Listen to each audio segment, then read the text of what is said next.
British Columbia Institute of Technology acknowledges that our campuses are located on the unceded traditional territories of the Coast Salish nations of Musqueam, Squamish, and Tsleil-Waututh.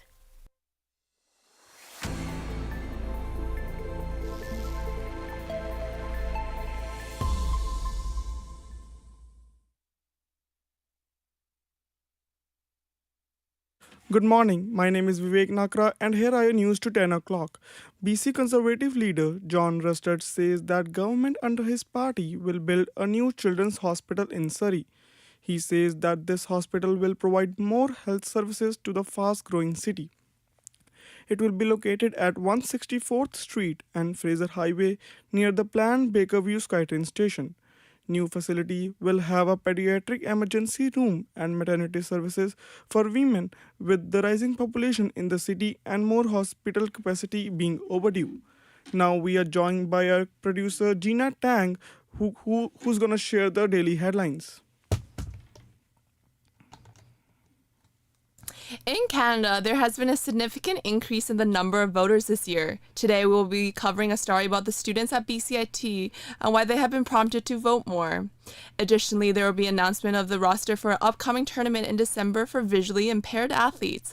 Our reporter will cover how this tournament will make hockey more accessible. Lastly, following the Conservative Party's announcement on how they will fund a youth hospital in Surrey, we will explore how other parties are going to react to this announcement. Our reporter will speak with an SFU expert on the financial implications of this project. Back to you, Vivek. A child has died after falling from a window on 19th floor of a building on Monday. The child was immediately taken to the hospital and pronounced dead. Police says that child abuse unit has determined that the fall was accidental and no arrest has been made. NDP leader Jagmeet Singh is calling for an emergency meeting of the public safety.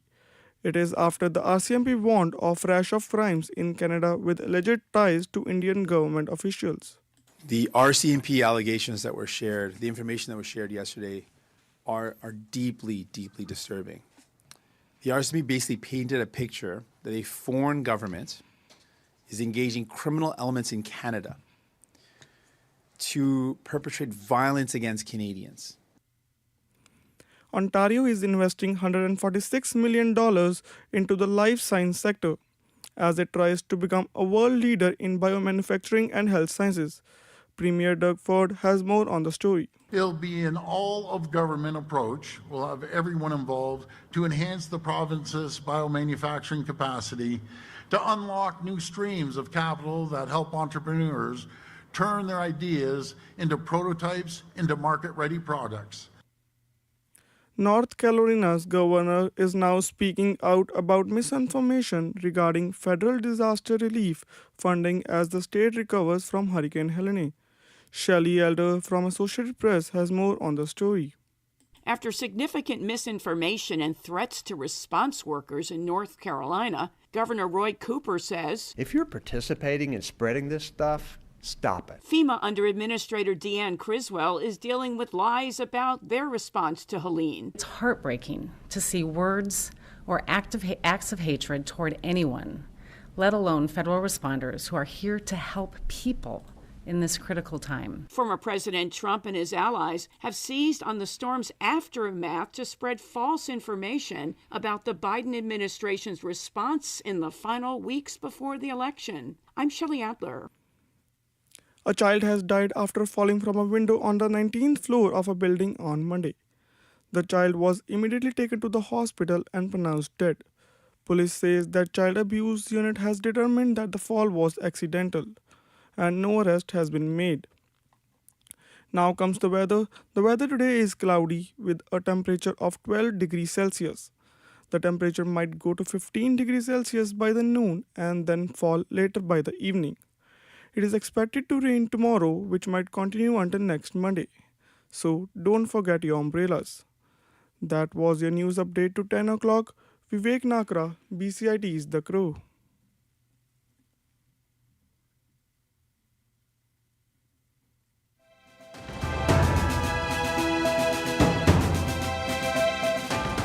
Stay tuned for more on BCIT's 1680 The Crow.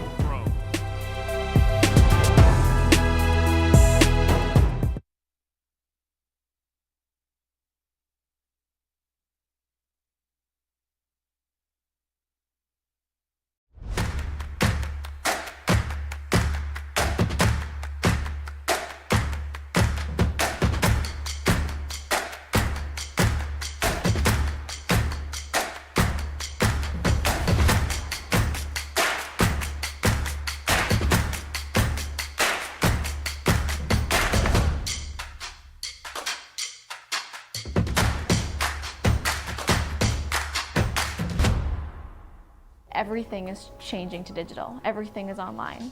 People aren't just waiting for the 6 o'clock news anymore. People want their news right now. They want to be able to go onto their smartphone, onto the internet, and see the news that they want to see. Vancouver is growing at, a really rapid rate, the Lower Mainland even, and with the tools that we're given here, we're able to cover all of that. Welcome to BCIT Magazine. I'm Radhika Sikakane. In the program, they really leave it up to you. I mean, the help is there when you need it, figuring out how to use the programs like Premiere, Audition, and figuring out how to use the cameras. But it's up to you to sort of experiment and figure out what you can do when you go out in the field. They brought candles and flowers to remember the student who lost her life yesterday. Theresa May says the international community condemns Moscow. They really make sure that you know the basics and you are able to put out a quality product. I'm Brady Tretnero. And I'm Radhika Sikakane. Thank you for tuning in to BCIT Magazine.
The British Columbia Institute of Technology acknowledges that our campuses are located on the unceded traditional territories of the Coast Salish nations of Musqueam, Squamish, and Tsleil-Waututh.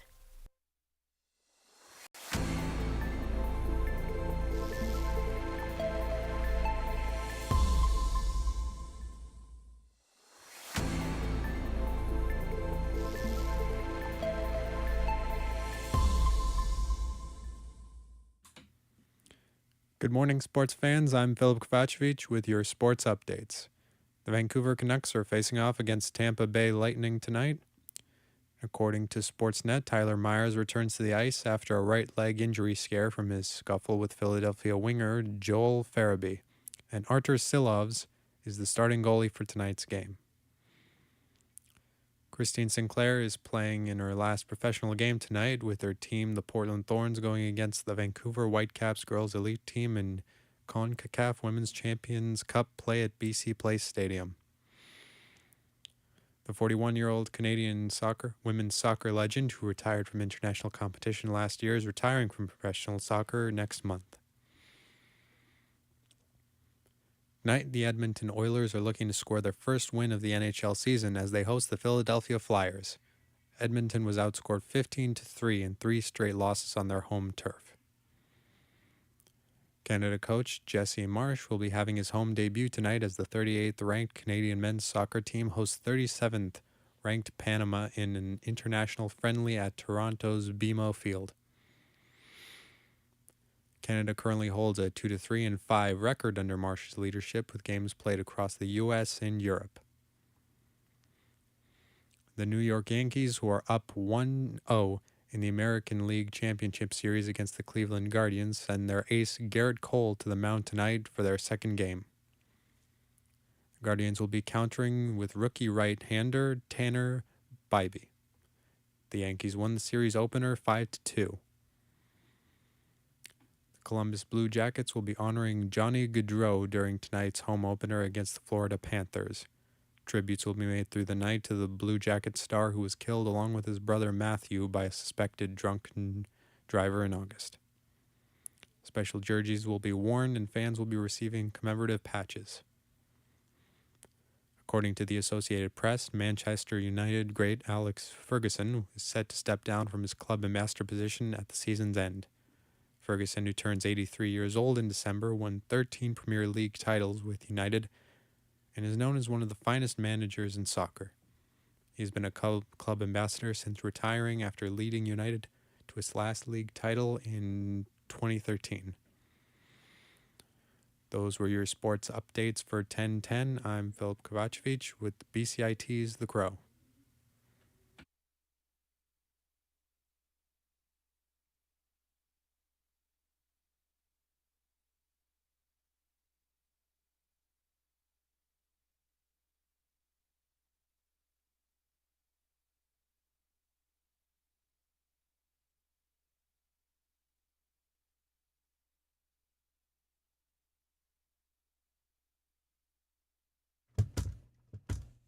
Philip, why did your gas end so soon?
Stay tuned for more on BCIT's 1680 The Crow.